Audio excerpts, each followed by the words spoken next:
There's something happening inside the gut of millions of people over 50 right now, and most of them have no idea. They wake up feeling fine, they eat breakfast, and within an hour their stomach swells up like a balloon. Pants feel tighter, the pressure builds. Some days it's so bad they cancel plans just to stay home. And here's what concerns me most. Most people assume bloating is just a normal part of getting older. They shrug it off. They figure it's something they ate, or they blame it on stress. But daily bloating that doesn't go away is not normal.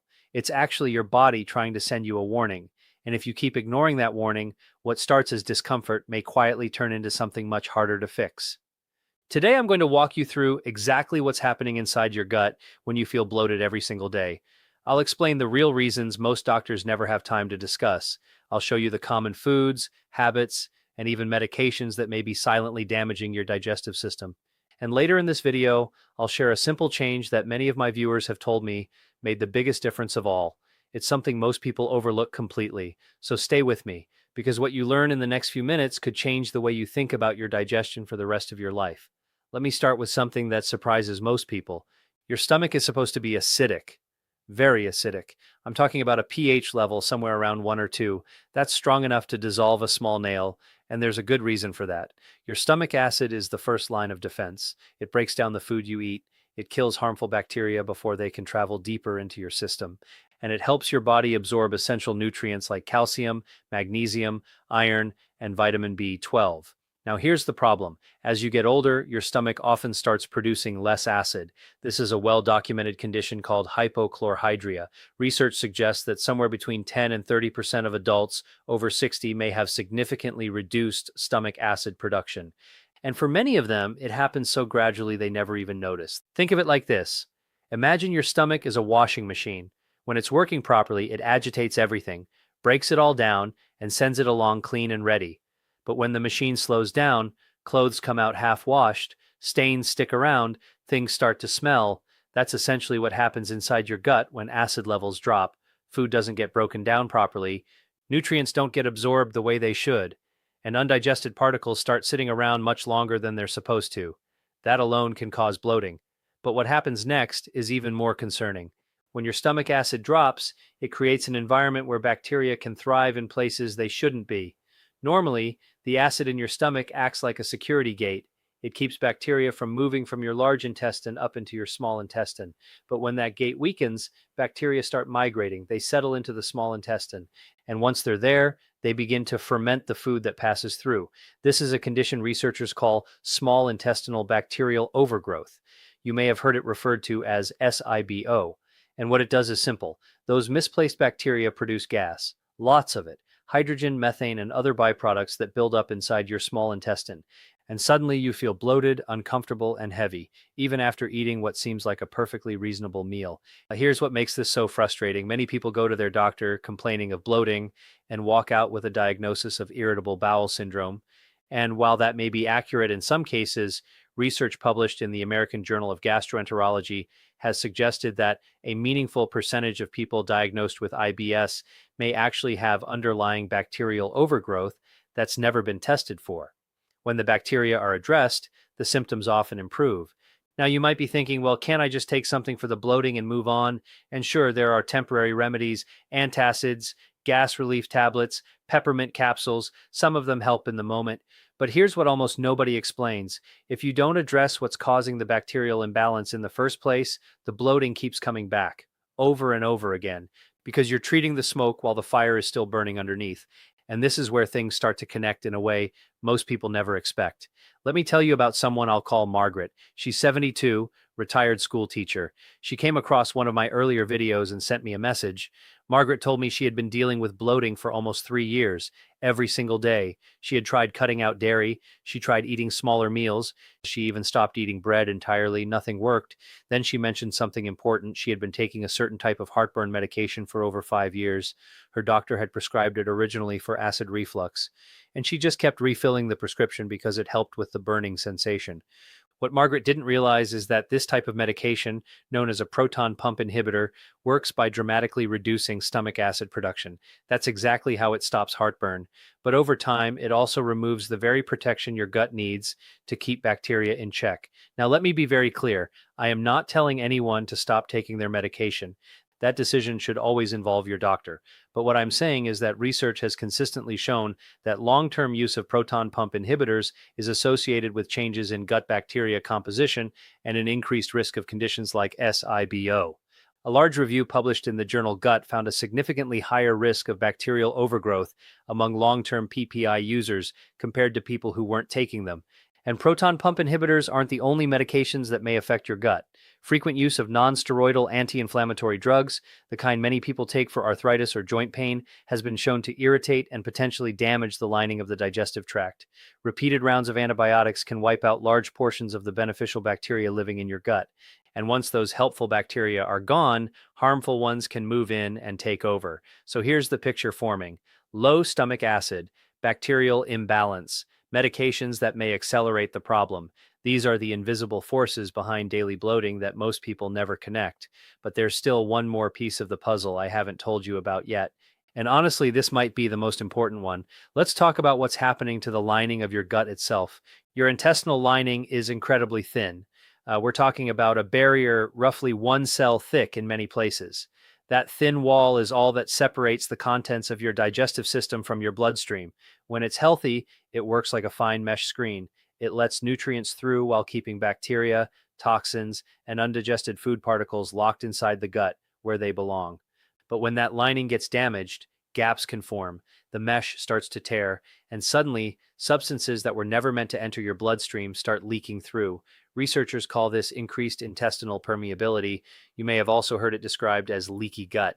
Now, this concept used to be controversial. Some doctors dismissed it entirely, but in recent years, a growing body of peer-reviewed research has confirmed that intestinal permeability is real, measurable, and potentially connected to a wide range of health problems.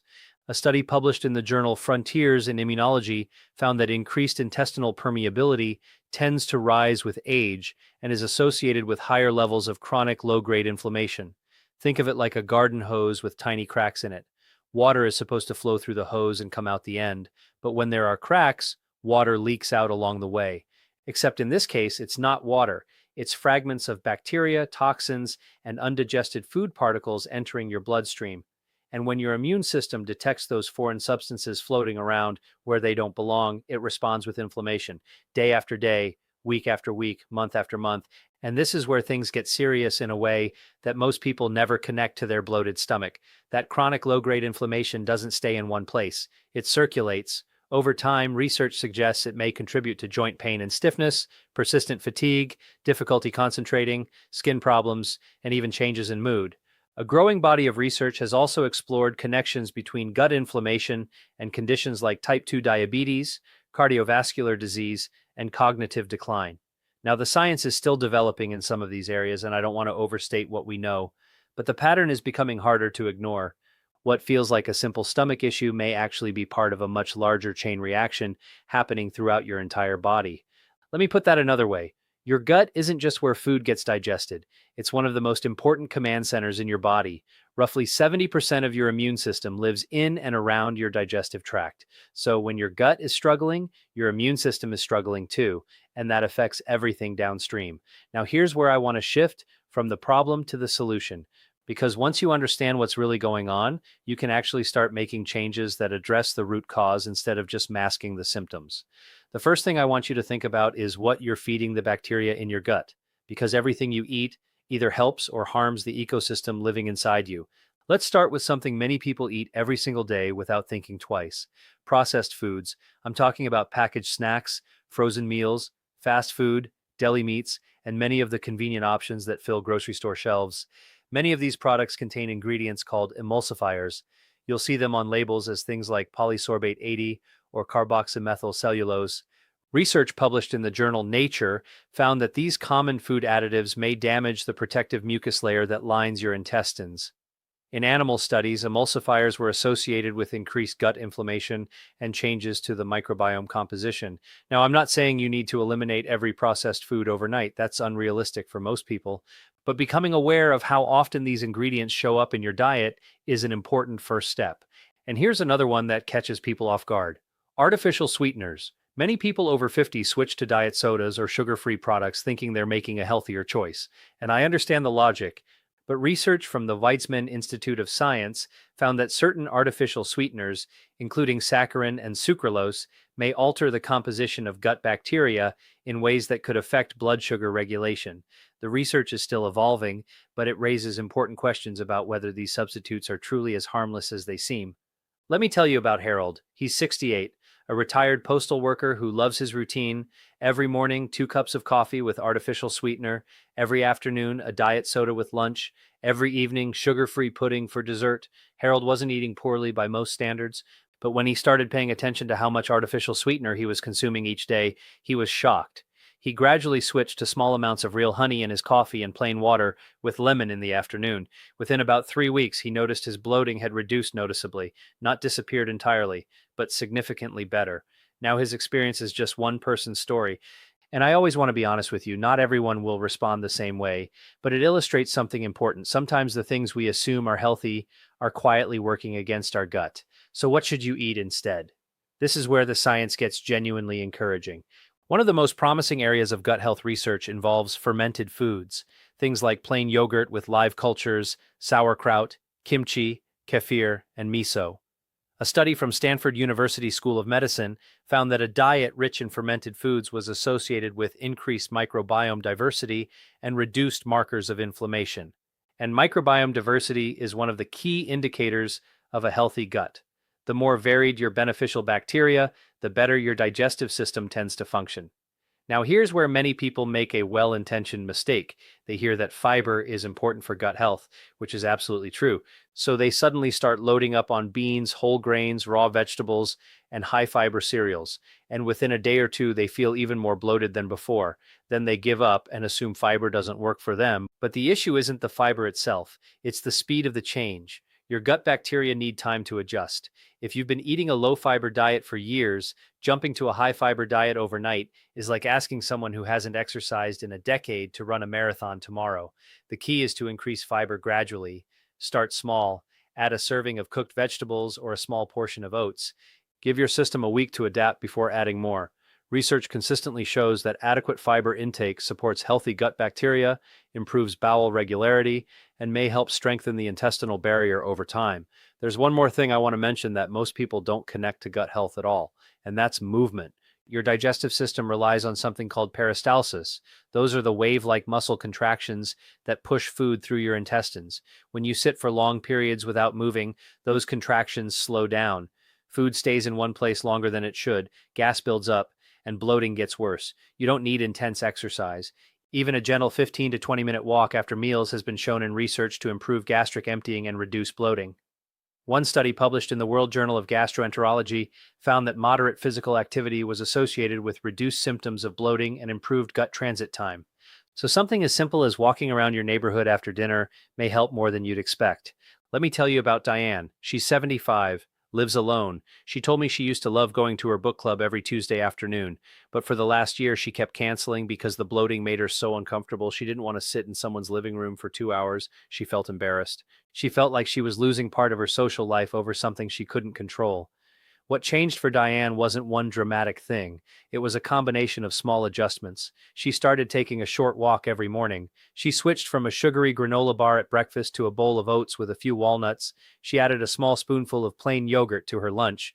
And she made a conscious effort to drink a glass of water before each meal instead of with it, which some people find helps with digestion. After about a month, Diane told me her bloating wasn't gone completely, but it had improved enough that she went back to her book club, and that mattered more to her than any medical explanation I could ever give. Sometimes quality of life improvements start with the gut, and while we're on the subject of simple changes, let me mention hydration. Water plays a critical role in keeping the mucosal lining of your intestines healthy. It helps dissolve fiber so it can do its job properly. And dehydration, which is surprisingly common in older adults, can slow digestion and make bloating worse. Many people don't realize that the sensation of thirst actually decreases with age. Your body still needs the water. It just stops asking for it as loudly. So even if you don't feel particularly thirsty, you may still need more fluids than you're giving yourself. There's one more factor I want to touch on before I bring everything together, and it's one that may seem unrelated to digestion at first. Stress. Your gut and your brain are in constant communication through something called the gut-brain axis. It's a two-way highway of nerve signals and chemical messengers running between your digestive system and your central nervous system. The largest nerve in this connection is the vagus nerve, and it directly influences how fast or slow your gut moves, how much acid your stomach produces, and how your intestinal lining maintains itself. When you're under chronic stress, and I don't just mean dramatic life events, I mean the quiet, ongoing kind of stress that many people over 50 carry without even naming it, your gut feels it. Research has shown that chronic psychological stress can reduce blood flow to the digestive tract, slow gut motility, and even alter the composition of your gut bacteria. A study in the journal Psychoneuroendocrinology found that sustained stress was associated with reduced levels of beneficial lactobacillus bacteria in the gut. So if you've been dealing with bloating and you've also been carrying a lot of worry, grief, loneliness, or anxiety, those two things may not be separate problems at all. They may be deeply connected. Now, let me bring all of this together because I know we've covered a lot and I want you to walk away with a clear picture. Daily bloating is not just a cosmetic annoyance, it's a signal.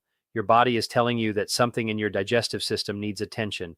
The causes can include reduced stomach acid production that comes naturally with age, bacterial overgrowth in the small intestine, medications that may be altering your gut environment without you realizing it, processed foods and additives that may damage your intestinal lining, and a lifestyle that may not be giving your gut the support it needs to function well.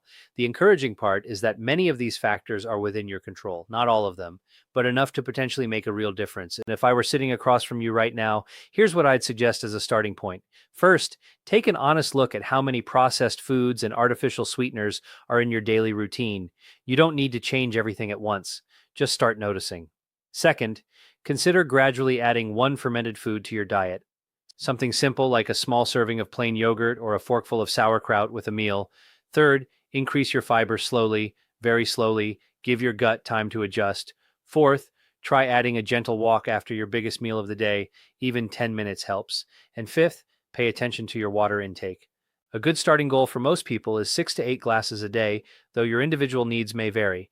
If you're currently taking any long-term medications, especially proton pump inhibitors, anti-inflammatory drugs, or frequent antibiotics, I'd encourage you to have a conversation with your doctor about your digestive symptoms.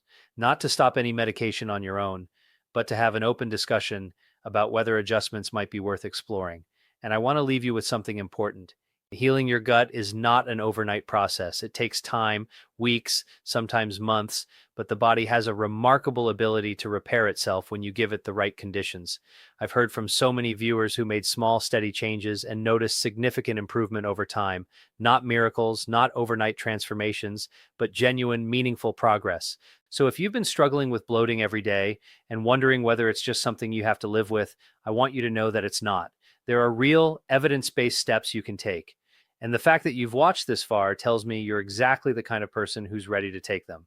Now, before I go, I want to mention something that connects directly to everything we talked about today. Many people who deal with chronic bloating also notice they feel more tired than usual. Their energy drops in the afternoon. They struggle to stay sharp. And most of them assume it's just aging. But what if the real cause is connected to the very same gut problems we just discussed? That's exactly what I'm going to explain in the next video, because the link between your gut and your energy levels is something I think everyone over 50 needs to understand. Thank you for spending this time with me. If anything in today's video resonated with you, I'd love to hear about it in the comments. Which part surprised you the most? Or have you already started making changes to support your gut health? Let me know. I read as many comments as I can, and your stories often inspire future videos. I'll see you in the next one. Take care of yourself.